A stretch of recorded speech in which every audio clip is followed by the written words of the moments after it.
Hi friends, welcome to our channel. நம்ம சேனலில் இன்றைக்கி ஒரு சண்டே மினி விலாக் தான் பார்க்க போகிறோம்.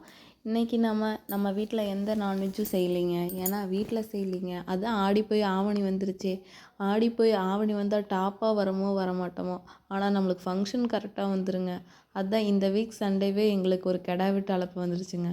அங்கே போய் மத்தியானம் நல்லா கெடா விருந்தில் சாப்பாடு, நாட்டுக்கோழி குழம்பு, நாட்டுக்கோழி வறுவல், கெடா விருந்து எல்லாம், கெடா குழம்பு எல்லாம் சாப்பிட்டு அதுக்கப்புறம் ஈவினிங் வந்துட்டு அங்கே தான் அவ்வளோ ஃபுல் கட்டு கட்டிட்டோமே, நம்ம இப்போ உப்புமாவே செஞ்சு சாப்பிடுவோன்ட்டு வந்து சிம்பிளாக உப்புமாவோடு முடிச்சிட்டேங்க. அதே மாதிரி எனக்கு பிடிச்ச மாதிரி பிளேட்டில் உப்புமா, நாட்டு சக்கரை, அப்புறம் வாழைப்பழம் மட்டும் வச்சு சாப்பிட்டு இன்றைக்கி சண்டேவை ஃபினிஷ் பண்ணிட்டேங்க. ஃபினிஷிங்கில் தேங்காய் எண்ணெய் ஊற்றுனீங்கன்னா உப்புமா சூப்பராக இருக்குங்க. ஆவணி மாதம் ஸ்டார்ட் ஆயிடுச்சு. இனி எல்லா வீக் சண்டேவும் ஃபங்க்ஷன் தாங்க. உங்களுக்கு எப்படி போச்சுன்னு கமெண்ட் பண்ணுங்கள்.